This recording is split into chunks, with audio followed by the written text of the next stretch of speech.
Olá pessoal, tudo bem? Estamos aqui mais uma vez para juntos meditarmos mais um pouco na porção da Palavra de Deus.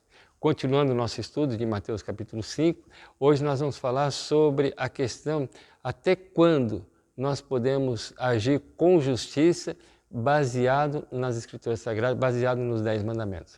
Talvez você tenha pensado assim, nossa, mas esse camarada só fala de lei, de lei, de lei, de lei. Não, na verdade, querido, esse é um assunto que merece muita atenção, que merece muitos comentários.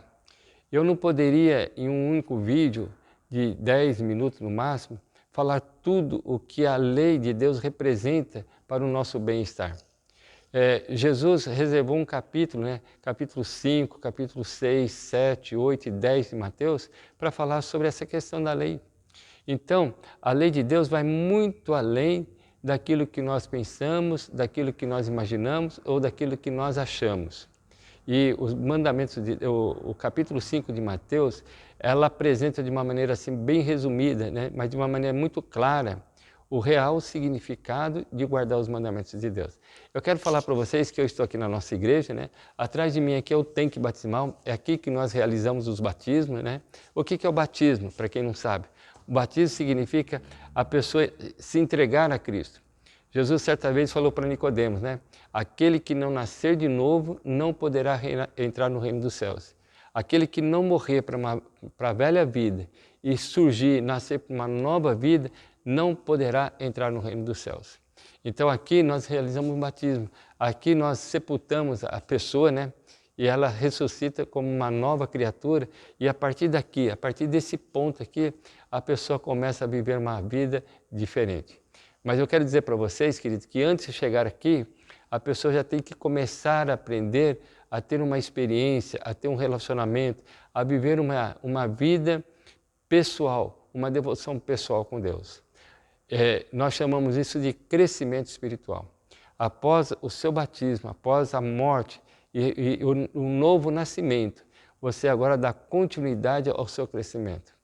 Tem um período de gestação que nós chamamos, É o período que a pessoa está conhecendo a palavra de Deus, está estudando as Escrituras Sagradas, Nós temos aqui vários cursos, Temos aqui Ouvindo a Voz de Deus, temos aqui A Volta de Jesus. São estudos que nós fazemos com nossos candidatos, que é um período aí de 1 mês, 2 meses, até ele conhecer toda a doutrina, conhecer quase tudo que a palavra de Deus nos ensina, e cada um desses estudos a pessoa toma uma decisão.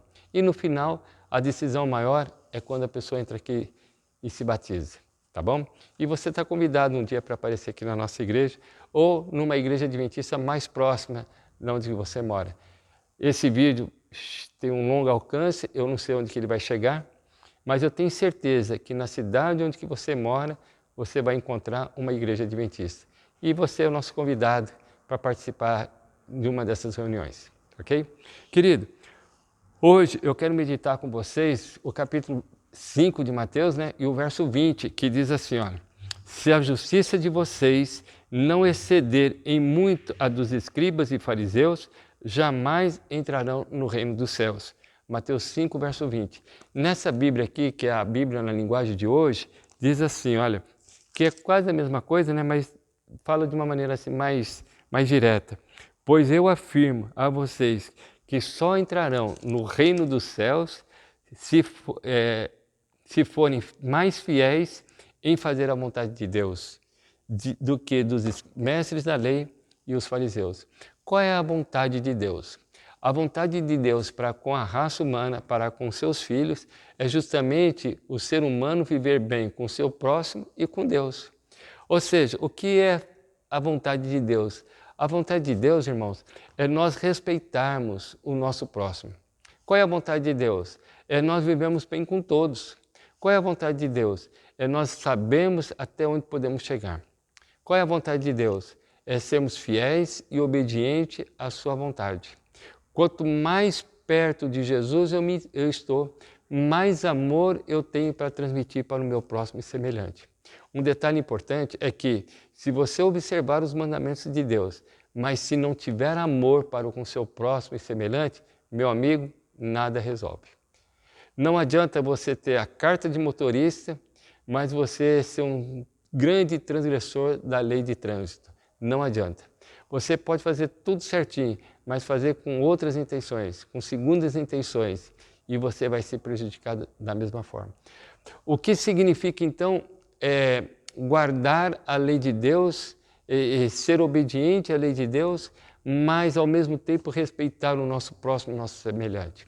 Meu amigo, a palavra de Deus diz assim, olha, porque Deus amou o mundo de tal maneira que deu seu Filho unigênito para que todo que nele crê não pereça, mas tenha vida eterna.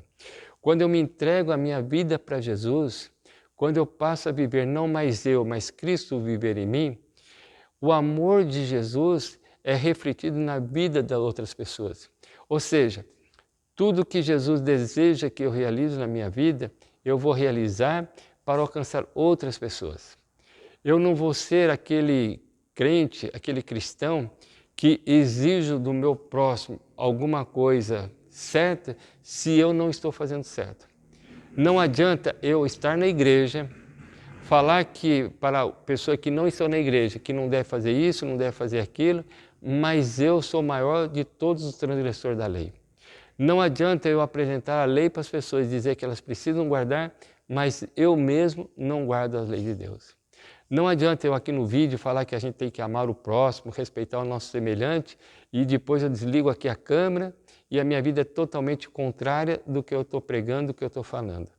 Eu tenho que falar que eu tenho que amar o meu próximo, mas a minha vida tem que ser uma vida de amor ao próximo. Se eu falar que eu tenho que respeitar meu próximo, eu tenho que viver uma vida em respeitar o meu próximo. As minhas palavras têm que combinar com as minhas ações. As minhas ações têm que estar em harmonia com a vontade de Deus. E para que a minha vontade, as minhas ações estejam em harmonia com a vontade de Deus, então eu preciso ser obediente àquilo que Deus disse. Querido, diz aqui em Gálatas 5, verso 6, diz assim, olha, a única fé verdadeira é a fé que atua pelo amor, para purificar o coração. É como um fermento que transforma o caráter.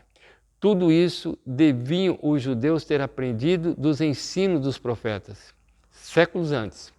O clamor pedindo justificação diante de Deus encontrar expressão e resposta nas palavras do profeta Miqueias, que diz lá no livro de Miqueias, capítulo 6, versos 6 e 8. Quero ler para vocês, que diz assim, olha só.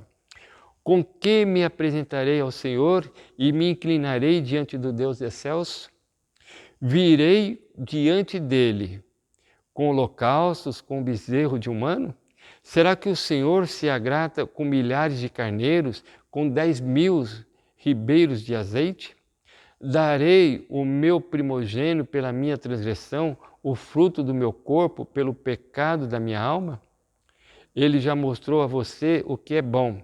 E o que o Senhor pede de você? Que pratiques a justiça, ame a misericórdia e ande humildemente com o seu Deus. O resumo da lei de Deus, querido, é isso. O que Deus pede para nós é que nós pratiquemos a justiça. O que é justiça? A minha justiça muitas vezes é falha. Muitas vezes eu faço justiça não sendo uma justiça verdadeira, uma justiça para me beneficiar, uma justiça para acusar o meu próximo, meu semelhante. Muitas vezes a gente aponta a falha de outra pessoa e nós estamos cometendo as mesmas falhas, os mesmos erros. Então nós precisamos prestar muita atenção até que ponto que a minha justiça está sendo correta, está sendo justa, né? Que amemos a misericórdia, que nós tenhamos misericórdia, que nós tenhamos empatia, né? Pelo sofrimento, pela tristeza, pela dor de outra pessoa, pelas falhas de outras pessoas. Que nós possamos ser ajudadores. Quando um irmão estiver caindo, que nós cheguemos lá e levantemos essa pessoa e junto comecemos a caminhar novamente. Que nós sejamos humildes diante de tudo aquilo que Deus nos ensina, diante de tudo aquilo que nós conhecemos através da Escritura Sagrada. Que nós não julguemos ser melhores do que o outro, que nós não julguemos que nós somos menos falhos, menos pecadores do que outras pessoas. Querido, se você deseja ser feliz, ser bem-aventurado nessa vida.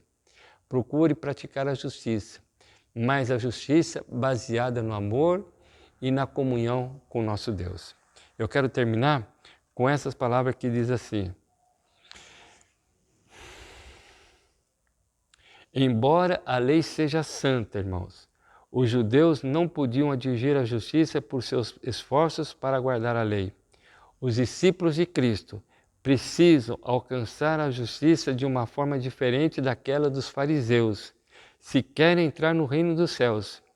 Em seus filhos, Deus lhe oferecia a perfeita justiça da lei. Caso abrisse plenamente o coração a Deus e recebesse Jesus na sua vida, então ele clamaria como o apóstolo Paulo clamou lá no livro de Gálatas, capítulo 5, verso 20. Já não sou eu mais que vivo, mas Cristo vive em mim. Você deseja agir com a justiça de Cristo? Você deseja se entregar a Jesus e não mais ser uma pessoa crítica, não ser mais uma pessoa justa aos seus olhos, mas olhar para você e ver quão pecador que você é, tanto quanto aquele que você julga ser pecador, tanto aquele como sendo o transgressor da lei? Que Deus te abençoe e que nós possamos ter uma visão diferente daquilo que Deus espera de cada um de nós. Quero orar com você. Querido Pai, que a Tua paz, que o Teu ensinamento possa nos tornarmos pessoas mais leais, mais honestas com nós mesmos. Que possamos, ao julgar outras pessoas, possamos julgá-las de acordo com a Tua vontade, de acordo com Teus olhos, sabendo que somos tão pecadores quanto elas e que carecemos da Tua graça e do Teu perdão também. Perdoe as nossas falhas e nos ajude a caminharmos com segurança e sermos bem-aventurados nessa nossa jornada até a Canaã Celestial. Esteja com cada ouvinte, com cada pessoa que vai ouvir e ver esse vídeo. É o que eu te peço por Jesus. Amém.